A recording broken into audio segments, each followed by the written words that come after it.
Hello, and welcome to this edition of EMS Now Up Close. I, of course, am Eric Miskell with EMS Now, and today I get to speak with Mark Rinehart, the CEO of Whitehorse Labs. After it's been a while since we last spoke. I've had the pleasure of interviewing some of your colleagues, but haven't gotten to speak to you in a while. So welcome back, sir. It's good to be here. Thank you, Eric. It's always a pleasure to talk to you, and thanks for having Yeah. me on. Let's begin. I mean, Whitehorse Labs, of course, is a global leader in quality assurance and supply chain kind of integrity. So, why Yeah, don't you give an overview of kind of Whitehorse for the benefit of people who may not know your footprint, your services, that type? yeah, I think that good question because I think the footprint now is actually more global, and that's the more message is that we've been a global leader, but we were fairly localized in a location where we started to combat this initially the counterfeit problem, but our scope has grown since then. Mhm. But we have definitely added new facilities and a more international footprint. So we have Munich, Germany, our facility here in Cleveland, where I'm based, Singapore, Hong Kong, and Shenzhen, China are our global locations. So that's probably the bigger one. Is the people still know us as from our original location and not where our expansion, which that's just been part of the trend following the manufacturing pattern. We need to be where our customers and clients are located, and manufacturing has diversified over the planet in the last publicized over the last 5 years, but that migration started a while ago. Okay. And in terms of services, I think you all started as kind of more component testing service, but it certainly has grown and expanded from there. Yeah, and it started kind of on well, in hindsight, how to detect these things was pretty easy 20 years ago. No one was looking before, so it was easy to spot them because they didn't try to hide it. It's gotten far more complex, and I refer to it as our arsenal, of detection methods grew because they're trying to keep ahead of us. We're trying to keep ahead of them. As that arsenal grew, we have all these additional capabilities for not just component testing, but also failure analysis and life cycle and reliability testing and advanced electrical testing with temperature range. So things like upscreening a device from a commercial to an industrial or from a lower speed grade to a higher speed grade, testing complete assemblies or even at the bare board, the PCB level. So um, even into factory auditing. We're a team of quality control people, so we audit factories. We audit our own facilities constantly, so we have factory auditing as our service profile. So, and these are things that we're known for. Well, we're not as well known for outside the scope of what we're most well known for, which is the counterfeit detection at the component level. No, exactly right. But as far as news about Whitehorse Labs, I wanted to talk about that. This month, you announced an approval, a DoD DLA approval for your Cleveland Yeah, facility. Tell us about that. What does it mean? Why is it important? that's extremely exciting for us. This is something we've been working towards for some time. It was one of the main reasons we located put the facility here in Cleveland, Ohio, and not specifically this Cleveland, but in the U.S.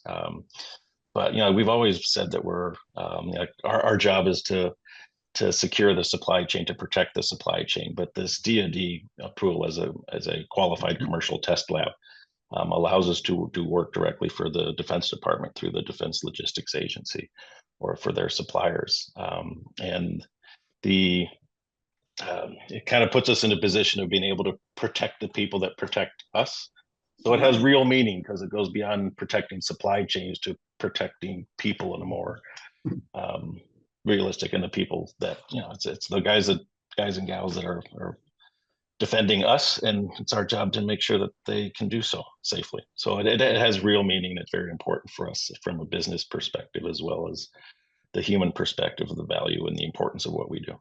Mhm. Will that have the effect of growing the facility there in Cleveland potentially, or? We believe so. Actually, when I think you talked to Mitch, was the last person we had on, and the first week he was here, he kept looking around at the ceiling. I was like, "What, do we have leaks in the ceiling or something?" He's like, "No, I'm wondering where you're going to put everybody." Like, what? He's like, "You're going to need more space." Like, oh, Wow. okay. Um, so yeah, we are expecting that to have to grow. Again, the capabilities are things that not everybody knew that we did, because in the counterfeit detection, these aren't capabilities that had been required. 6171 has really put that into more of a day-to-day requirements, but historically speaking, the advanced level of testing that's required for DLA and DoD isn't things that are seen in the day-to-day counterfeit detection or weren't seen previously. So this is kind of the next step. You've got the 17025, 6171, but DLA requirements are even a step above that. So it is a big milestone for us, and we're expecting to see some increased capacity requirements here at our facility in Cleveland. So it's exciting. Good. No, well, congratulations on that. I saw Thank we you. ran Thank that you. press release and this month, and it was part of what motivated me to reach out to speak to you is to give you a chance to kind of Yeah. talk about that. And I'll pass that on to the whole team that was instrumental in driving that forward.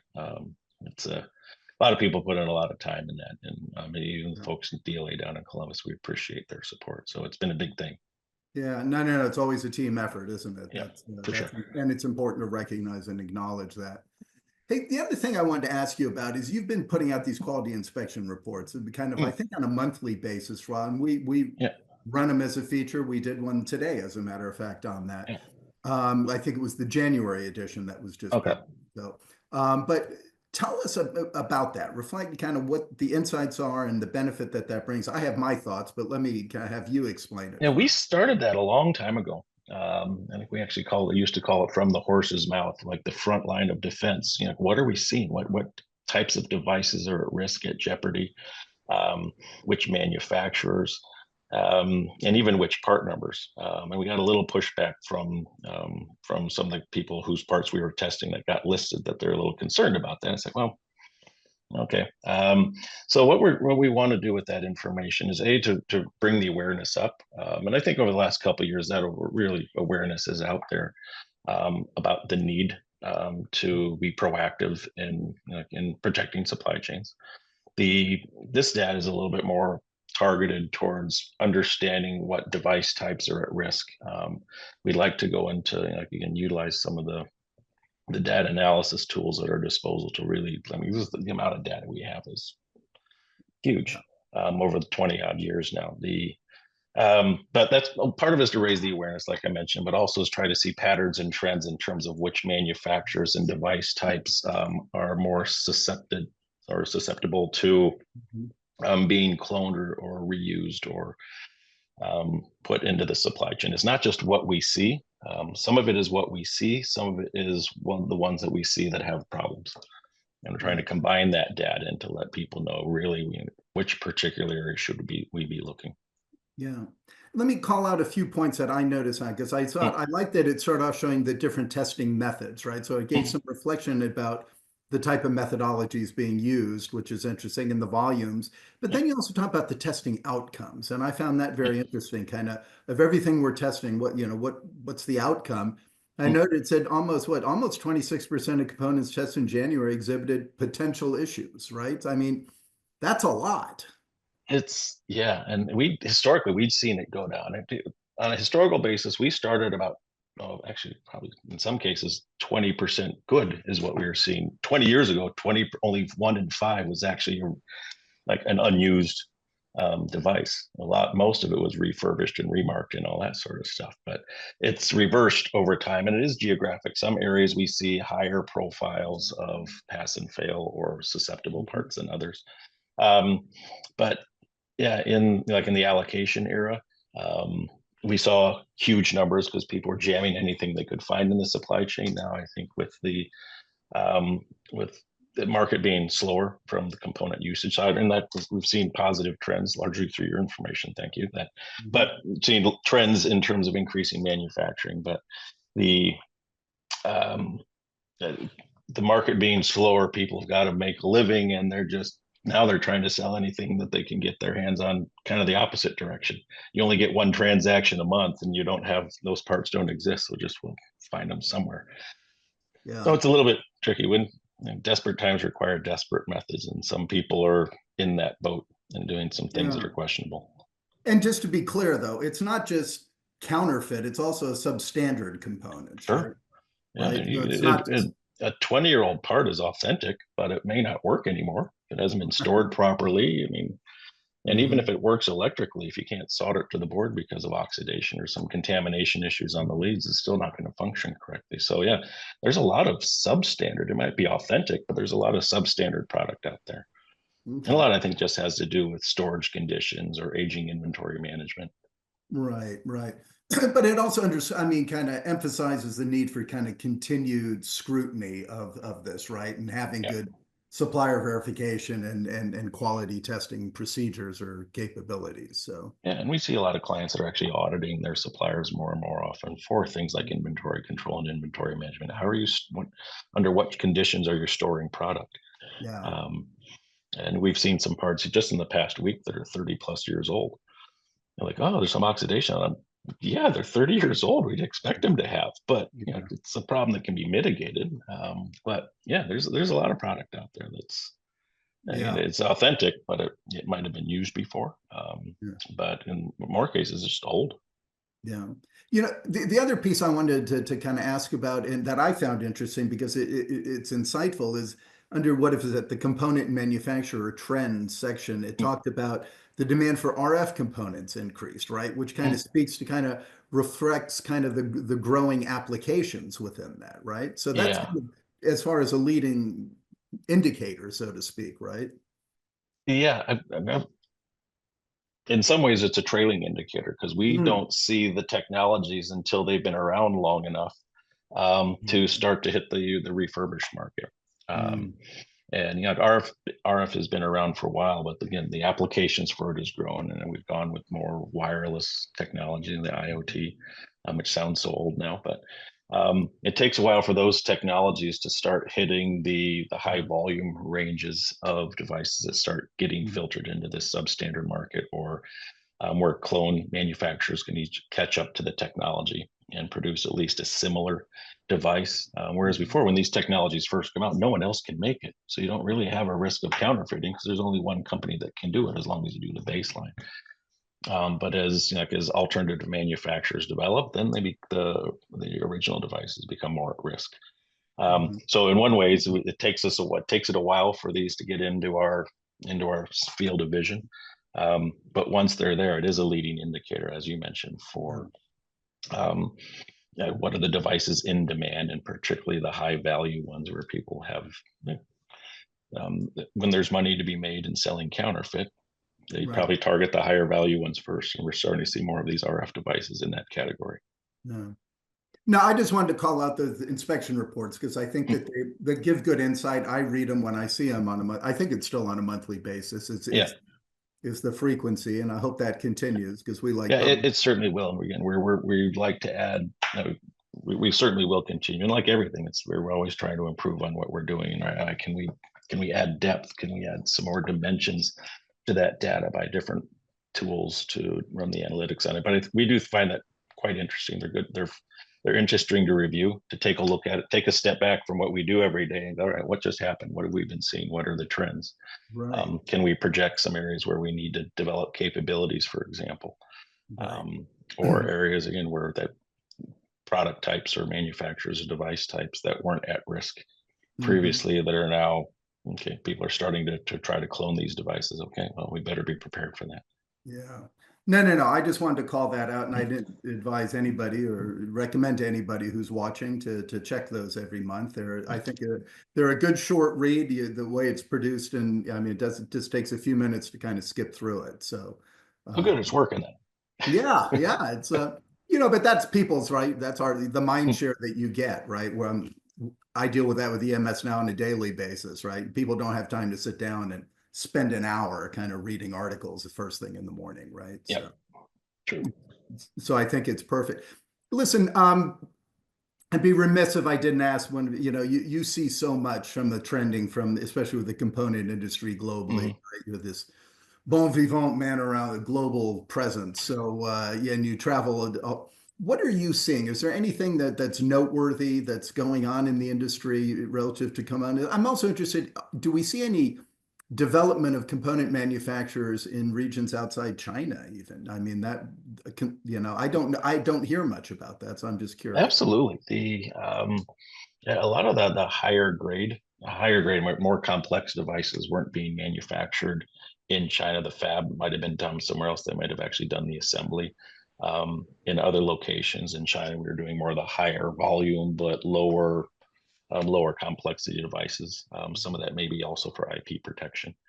Um, but some of that is kind of a lot of the fab and design was done in Southeast Asia, but maybe the high volume assembly is done somewhere else. We've seen, I think, a bit of a reverse of that trend Mhm. from China back to other regions, particularly in Southeast Asia, as we've seen in US and Europe in particular, but also India. Mhm. There's been an increase in investment in wafer fabs. Mhm. But again, the assembly hasn't been done here. I think we talked about that a while ago, and it's been a while, and I still don't see anything happening about moving the location of assembly. You're still geographic dependent. If doesn't matter where the wafer fab is done, if you're only doing the assembly in one region, then you still have the same regional um, risk profile than before. India is certainly making a lot of effort in terms of developing their domestic market and the Chinese domestic market. The international manufacturing might have moved, and some of it because of tariff protection. Mhm. But the Chinese domestic manufacturing, the domestic brands of semiconductors have grown dramatically. And there's all kinds of manufacturers now for all a range of devices. And I don't know how much publicity that one's getting, but the Chinese domestic manufacturing profile, maybe not for international brands, but for domestic brands, has grown by a tremendous amount, up to about 80%. We've heard about 80% of a bill of materials can now be sourced entirely within China from Chinese manufactured brands. Mhm. So that's I think part of the tariff issue was all right, short term effect, but the longer term effect is like, oh no, if we can't get them from here, or it's too expensive, then we have to develop that capability. Right. So I think in a lot of ways it accelerated the domestic um, design capability that Mhm. as it wasn't as pronounced before. Yeah, that is very interesting. I'll look into that because that's I hadn't heard that way. So and those are important trends to watch, right? With, as you say, with the globalization, with the geopolitical, with the tariffs, with all of these things going on, Mm, they're obviously all interrelated, and the industry has to adjust to that. yeah. So I would say India, Europe, and then Southeast Asia as well. I've been trying to grow. I don't see much in the U.S. in terms of the assembly. There's a lot more wafer fab, but there's not much of the assembly and testing being done in the U.S. yet. Yeah, that hasn't, yeah, there was a lot of talk of that reshoring, but that I think Mexico is a great beneficiary there Mm. for obvious reasons. So, but that may be changing too. We'll see how that, with again, the geopolitical and the tariffs and all this Yeah, noise going on. We'll see how things, we need a few more months to see how things settle down, I think, and then people can start executing. yeah. Right now, I think we're still at a global high level of um, um, unpredictability. We've reached new highs in unpredictability. Yeah. It's a little bit hard to read through the headlines to see what's actually going on. Yeah, right. And that's exactly what business abhors, right? They want stability and predictability in order to Yeah, make the investments. And this is obviously part of it. Yeah. And the India part, I knew that they had with that, the made and build in India programs that the government and the incentives they have wasn't just and for assembly, it was also for, as you say, for the component side. So, yeah, yeah. And I think smaller countries like Vietnam took a lot of that, but it was kind of the low end. Low end, I mean, simple sort of devices, not complex devices that make power supplies and cable and wire harness assemblies and that sort of stuff, which is highly manual. That stuff moved to countries like Vietnam years and years ago. right. Um, and India was also part of that, but now they're trying to move up into the integrated circuit semiconductors. Yeah. Yeah, I'm still curious to see how it shakes out over the next few years relative to kind of global the supply chains, right? With instead of everything being globalized, how this may become more regionalized and how that actually and then what relationships still exist to keep everything moving, right? So Yeah, and these wafer fabs take 4 to 5 years to build and put online, and this was just happening 3 years ago. So we still have a couple years before those wafer fabs are even online. So the supply chain patterns haven't really adjusted yet because those fabs aren't online yet, right. or they're just starting to get online, if at all. And it's also the PCB fab. We see that both in the United States, big movement, the Mm. PCBAA talking about trying to get that. And I know Europe suffers the same thing. They're having a heck of a time trying to develop and grow their PCB industry, the PCB fab side. And that's a challenge because that's very well served out of Southeast Asia still. So And the quality is very high, the efficiency, the productivity, the cost is very high. And like here in the US, I mean, we have to go back in the archive libraries to figure out how to do these things because we stopped making them a long time ago, and right now we're trying to make them again. right. Um, dig through our file cabinets to say, how did we do that? Yeah. But that's what I think, going back to your DoD approval, right? That's where, it's within that sector, especially that they're making, we're wanting to make sure that's secured within the United States. And there's a similar movement or argument being made in Europe now for the same Yeah, sectors. So, yeah, I yeah. would think so. And that's something that we've been developing our profile on, as well as actually on the PCB testing itself. Mm, We do the factory auditing, but actually developing our capabilities, or have developed our capability for testing printed circuit boards. okay. That's excellent. That's good to Yeah. know. Okay, well, listen, we gotta do this more frequently. I can't do this every 2 years with you. I Oh see my your gosh, it's been shows that in the long. in between, but you're always a good interview. So I always look forward to our opportunities here. So Well, I look forward to every opportunity we can, whether they be yeah, recorded or direct whenever we can. I appreciate it, Eric. yeah, no, absolutely. Well, listen, continued success. Let's stay in touch, and whenever you have news, reach out. We'd be glad to talk about it. Sounds good, and look forward to, if not, hoping to see you at one of the upcoming shows up soon. Ditto. Yeah, absolutely. I'll be at a few this year. So All right, good luck, all safe right, well, travels. thank you. Take All care. right, thanks a lot, Eric. Cheers.